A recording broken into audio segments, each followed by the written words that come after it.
The first T's of the Lord Jesus, we see them in John 11:35. They were to release us from death, from corruption, and from bondage, from the ties. Release. He wept at the tomb. Those T's were to release us from death, from corruptibility, and from bondage, from ties, so that we are able to say along with St. Paul, I can do all things through Christ who strengthens me. Philippians 4:13. I can do all things. Once I'm set free, I can do all things in Christ who strengthens me. But if I am tied, my hands, my legs, and my face, I am unable to do anything, even though I'm alive, even though I'm raised by Christ. The church, so vital. The church is the mother that gave birth to you spiritually. Honor your father and mother so that I may bless you and give you life abundant. The church is your mother. And the mother is the teacher. The father is the provider, but the mother is the teacher. That's why the healthiest society is when the father works and the mother raises the children at home. The healthiest. The biggest failure of the Western culture is when they introduced childcare centers. And the government is so keen on providing full support for childcare, but that childcare center is not the biological mother, it's not the real mother, it's just a teacher, a foreigner to that baby who has been scarred for the rest of their life, because they need the mother that carried them in her womb for those 9 months. They need that mother. The mother must be at home, and the government must support that mom to remain at home, to raise a healthy family. But the problem of the Western world, they do not want a healthy family. They want to destroy it, because it is all about individualism, because as an individual, they can conquer and control you. But as a family, the bond is much more powerful. They cannot. You destroy a family, you destroy a society. You destroy humanity. You destroy it, my beloved. You destroy it. Anyway, we need to move on. The second T's of our Lord Jesus, we find them in Luke 19:41. Now as he drew near, he saw the city and wept over it. The first T's, John 11:35, he wept at the tomb of Lazarus. The second T's, he saw the city and wept over it in Luke 19:41. The Lord Jesus did not mention the name of the city, yet the city was and is Jerusalem. But he didn't mention the name. He just saw the city and wept over the city. Now, why the name of Jerusalem was not mentioned? Because, my beloved, Jerusalem means the city of peace. In the original language, either Hebrew or Aramaic, Syriac, and I speak Aramaic, or the Lord's language, I speak that. In Aramaic, the proper pronunciation of the word is Ur-Shalim. Ur-Shalim. And we abbreviate it and we call it Orshlim. Ur-Shalim is a compounded word, 2 in 1. Ur in Aramaic means city, Shalim means peace. And it has another name, another meaning to the name, which is not our topic. Ur can be the road, Shalim means the end of the road. Because everything begins with Ur Shalim, and everything will end in the end of times in Ur Shalim. That is the beginning of the road, and that will be the end of the road. It is from there the Messiah came. It is from there the Messiah will come back again and judge the whole world. But for our topic, Ur Shalim, the city of peace. Now, why the Lord did not mention the name Ur Shalim? Because if there has been a city, in the history of mankind, being the bloodiest, it has been Urshalim.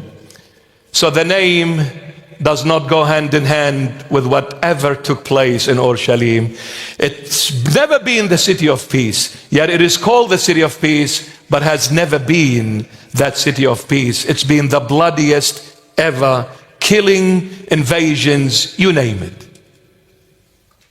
For over 3,000 year history, Jerusalem was put to the ground more than 40 times. More than 40 times. It's been the bloodiest, but not any blood. It wasn't the blood of evildoers. It wasn't the blood of terrorists. It wasn't the blood of criminals, but rather it was the blood of the prophets and the saints. Matthew 23, 37 to 38, the Lord Jesus is calling upon Jerusalem and saying, "O Jerusalem, Jerusalem, the one who kills the prophets and stones those who are sent to her. How often I wanted to gather your children together as a hen gathers her chicks under her wings, but you were not willing. See, your house is left to you desolate." Matthew 23, 37 to 38. You killed the prophets and stoned all the ones who were sent to you by God. The name does not go hand in hand with the action of Jerusalem. Now, prior to Matthew 23, when he says, "Jerusalem, Jerusalem, the one who kills the prophets and stones those who are sent to her," in Matthew chapter 20, verse 18, prior to all these words, the Lord Jesus said, "Behold, we are going up to Jerusalem, and the Son of Man, being him, will be betrayed to the chief priests and to the scribes, and they will condemn him to death." In Matthew 20, he's talking to his disciples. We're going to go to Jerusalem. I'll be handed over to authorities, and I will be condemned to death. However, the Lord, knowing that he is going up to Jerusalem, knowing that he will be handed over to the authorities, knowing they will condemn him to death, knowing that he will be nailed on the cross, knowing all that, but he did not weep over himself. He wept over the city. Wow. When a person knows that he's going to a place, and when he gets to that place, he will be humiliated, he will be dragged in the streets, he will be spat on, kicked, punched, ridiculed, and then nailed fully naked on the cross, he would be really heartbroken and very sad to the core. But Christ, knowing all that, rather than weeping on himself, he wept on those who were going to humiliate him and crucify him. Amazing. Amazing. Because the Lord said to this city, every blood will be asked from you. And then the Lord mentions two names. Every blood will be asked from you. From the blood of the righteous Abel to the blood of Zechariah, son of Berechiah, or Berachia, whom you murdered between the temple and the altar. Matthew 23, 35. From the blood of righteous Abel to the blood of Zechariah. Now, why Zechariah, son of Berechiah? Was he the last martyr? No, the last martyr was John the Baptist, not Zechariah. It was John the Baptist. But the Lord Jesus is saying, the reason why I mentioned these two names, because these two names resemble me. In what about is to happen to me, I the Lord? In what way, Lord, these two names resemble you? Well, let's look at Abel. Abel, he was killed by his brother Cain, the sons of Adam and Eve. So Abel was killed by his brother, and in the very place where his brother killed him, in that very place sacrifices were offered as well to God. In other words, the blood of Abel was mixed with the blood of the sacrifices. Zechariah, son of Berechiah, murdered between the temple and the altar. Again, a place where they offer sacrifices. His blood again, Zechariah, was mixed with the blood of the sacrifices. And then the Lord Jesus says, also my blood will be mixed with the blood of the sacrifice, because I am the one who is coming to offer that sacrifice, and I am that sacrifice. I am the sacrifice offerer, and I am the sacrifice itself. My blood got also mixed with the blood of the sacrifice, just like Abel and Zechariah. Because the Lord is saying, fill up then the measure of your fathers. He's talking about Jerusalem. Fill up the measure of your fathers. Fill it up, meaning complete it. In me, I, the Lord Jesus, in me everything will be completed and fulfilled. I am it.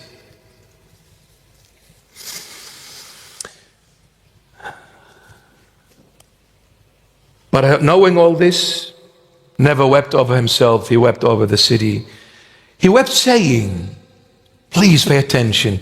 He wept saying to the city, if you had known, even you, Jerusalem, even you, especially in this your day, if you had known, even you, especially in this your day. Luke 19:42. Now what is your day? Palm Sunday. The Lord Jesus entered Jerusalem on what we call Palm Sunday. Hosanna to the one who comes in the name of the Lord. Hosanna to Jesus Christ of Nazareth. Amen.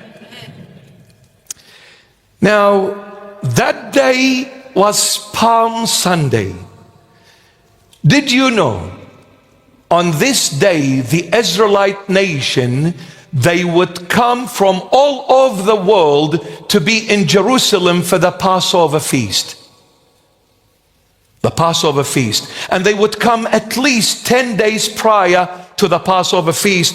And obviously, coming into the Passover, they had to go through the Palm Sunday, the Hosanna, when the Lord sat on the back of the mule and they started singing Hosanna to the one who comes in the name of the Lord. So people gathered. They pitched their tents around the temple of Jerusalem from all over the world. Historians stated that up to 2 to 3 million Israelite people would come for the Passover feast from all over the world. 2 to 3 million, put them in Jerusalem. I don't think there is enough room. In other words, it was packed to the brim. All of these millions, what were they doing and what were they saying on her day, the Palm Sunday? Come, O Messiah, and deliver us. Come, O Messiah, and save us. Come, O Messiah, and have mercy on us. They were praising the Messiah, and at the same time they were preparing the cross to nail the Messiah on it. Jerusalem, Jerusalem, the one who kills all those who are sent to her. How many times I wanted to save you, but you were not willing. The Lord looked at the city of Jerusalem, rejoicing and praising the Messiah. And he is the Messiah, knowing Jerusalem will crucify him. If you were to go down and ask all these hundreds of thousands and millions of people, why are you here? They would have replied and said to you, we are here to beseech the Messiah to have mercy on us. In Luke 19:42, the Lord Jesus is saying to the city, if only you had known who is the one who is addressing you now. If only you had known. You are all praising and shouting, Messiah, have mercy on us. And I am the Messiah. I have come to you to save you, to deliver you, but you will deny me and crucify me. If only you had known who is the one addressing you on your day, this very moment. If you only knew. Because my beloved, if you had known, and he continues, if you had known the things that make for your peace, if you only knew the things that would make your peace possible.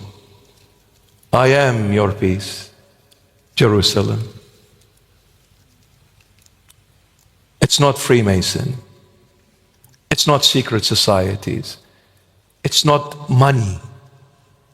It's not governments. It's not superpowers that you go to now and ask them to come to your rescue. It is Jesus Christ that will give you peace, and is the only one, Jerusalem.